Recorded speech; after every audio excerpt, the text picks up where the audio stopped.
They walked down the trail for hours, seeing all sorts of beautiful flowers. It's amazing that the flowers in this forest get enough sunlight to grow, even with all these trees towering over them, remarked Angelica. Dylan answered, as he changed back into his squirrel form. Often it's not sunlight which helps them grow. There is ancient luminor scattered throughout the forest. The plants that produced the stone once filled the forest to the brim. Unfortunately, the unhindered light that was cast by the vast quantity of luminor allowed for the growth of too many unrelated plants, and the life of the parental plants themselves was unsustainable. Only the luminor that had been born from them remained. Long ago, Luminor Forest was the name of this forest.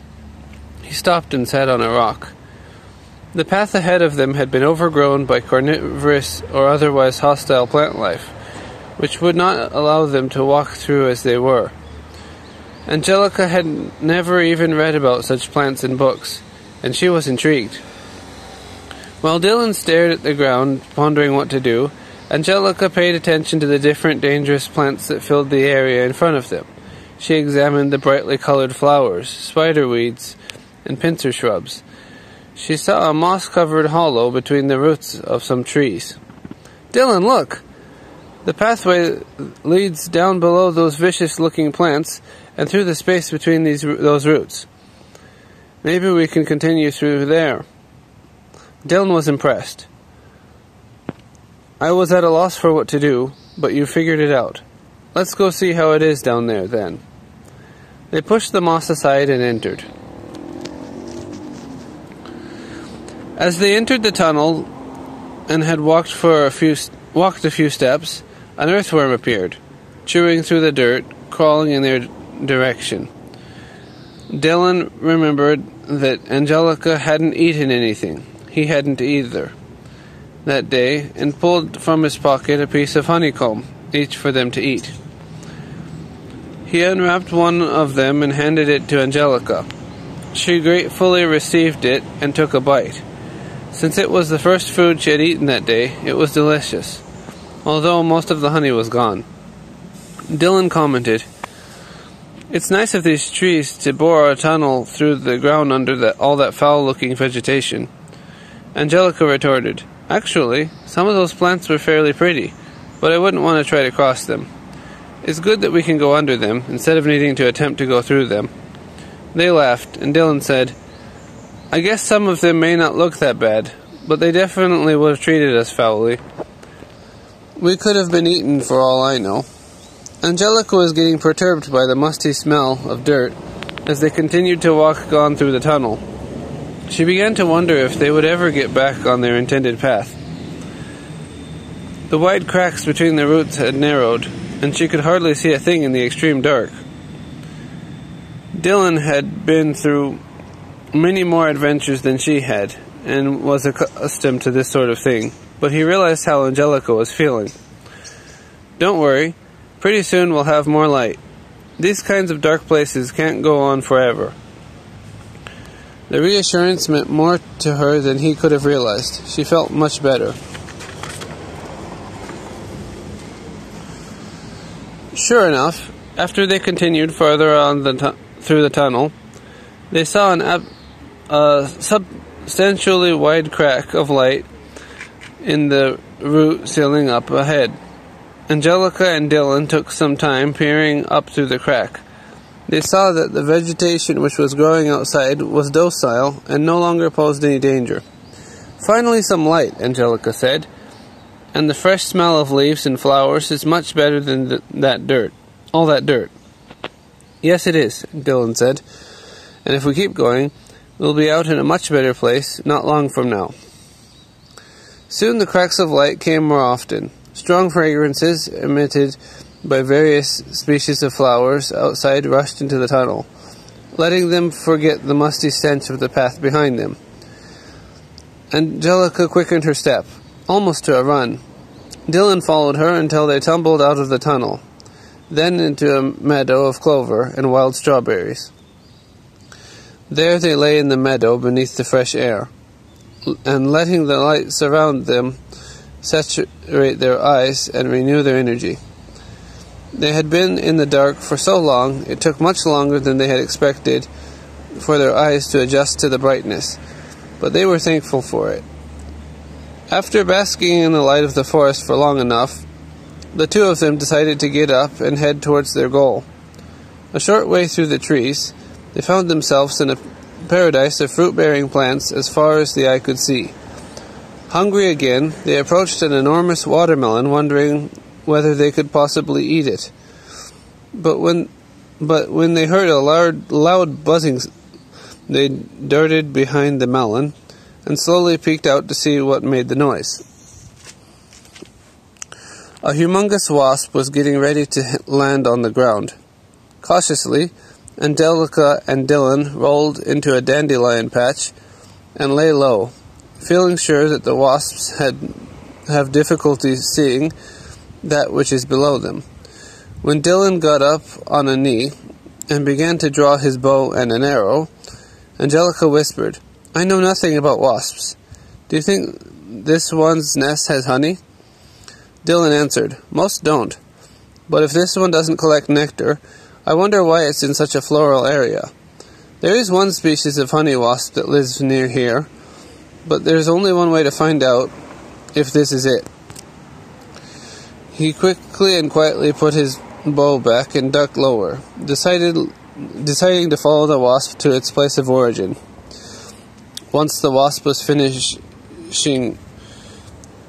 resting, where was I? Uh-oh. Its wings released a loud buzzing sound as it hovered up into the air. Angelica watched Dylan transform into a falco squirrel once more and started flying after the wasp. She quickly hopped up and ran after him.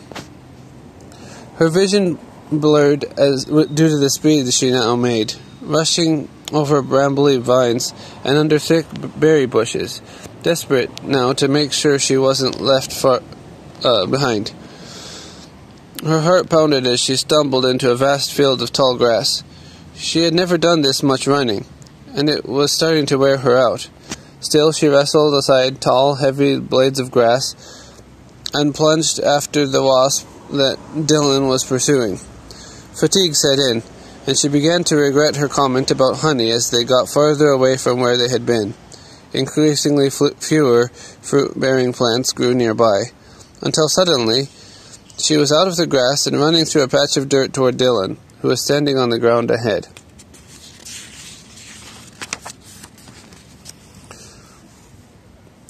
Dylan had finally found the wasp nest.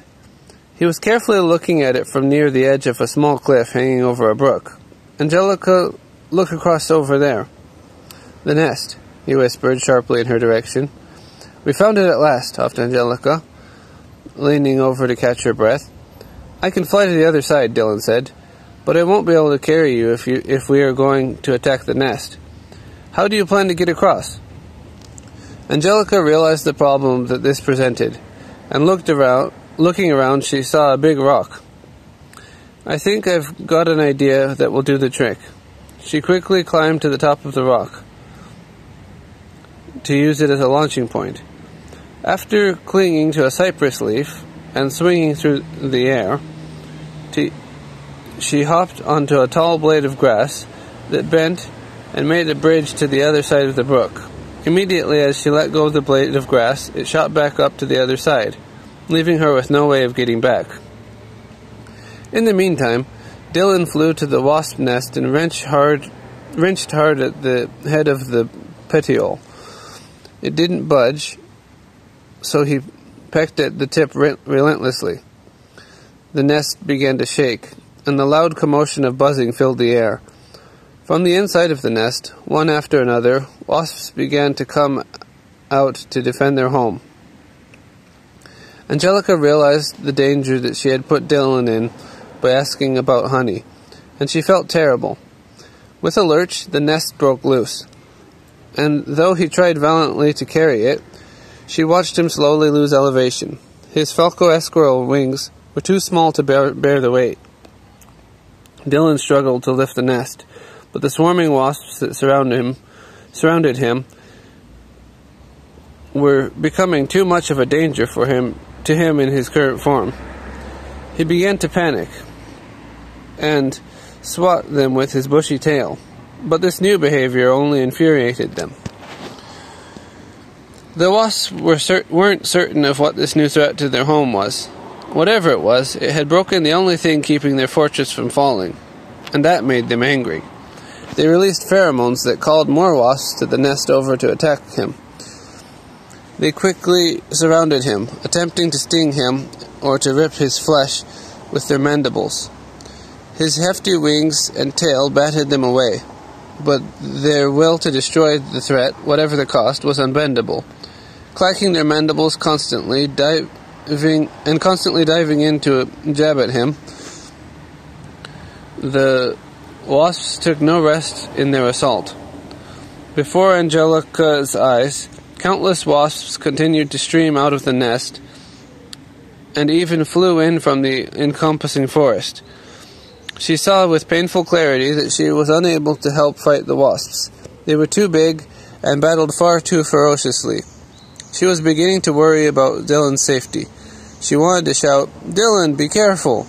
But she was petrified because she knew that she would be torn to pieces by the swarm if they took notice of her. The next moment, she finally had a reason to feel some relief. Dylan had sensed that he was in danger in his falco squirrelan form. Though not as vulnerable as his squirrel form, it was still nowhere near as safe as the sturdy shape of a crested honey buzzard. His squirrel-like traits vanished as he As his body billowed into the air, shape-shifting entirely into a bird, armoring him with the defense of an impermeable cascade of feathers and improved might. He carried the nest high into the air, ignoring the now futile attempts of the wasps to jab at him with their normally deadly stingers. He let go, and the nest plummeted downward, crashing on the rocks below. The wasps were desperate to exact revenge. Even so, the new threat which they wanted to destroy had no apparent weakness. They could not sting it, and it would not falter. In that moment, the enraged humming of the wasps surrounding Dylan increased dramatically. They came from every direction, bouncing against his impenetrable feathers, and flailing their stingers and mandibles at him with ferocious fury. Loud buzzing from the nearby grass sounded, as more wasps joined the fray, fruitlessly squandering their energy. It was, in fact, entirely impossible for them to reach the valorous bird. Fed up with their tireless attempts at dismantling him, Dylan began rending them apart with his beak and clasping them individually in his talons, crushing them. Just as quickly as they came, he cast their lifeless bodies to the side. The sound of the wasps began to dwindle and fade away. Dylan continued his offensive while the wasps clamored about, lacking the instinct to retreat. In the final moment of the battle, when only a couple of his assailants drew breath, Dylan decided for the remainder to flee, even as they sought to harm him. Regretfully, he smothered them, for they would not desist. Angelica cheered passionately for Dylan's success in battle.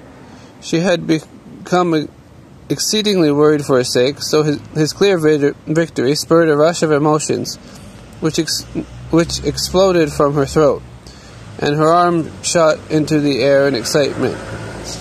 She now understood that any other would have soon fallen in a fight against these relentless, powerful bugs. Even then, Dylan had managed to fight and defeat their entire colony. Retrospectively, she realized that she had made an unnecessarily risky decision by pursuing the wasps for their honey.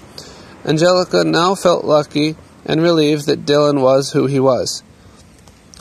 When all the wasps were gone, and the only audible sound was the sound of the blades of grass blowing against one another.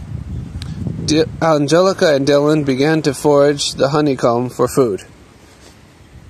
Thank you for listening, and I'll put up more of this on another day soon, maybe tomorrow. You can find the book up on Amazon. I'll have the link up. See you around.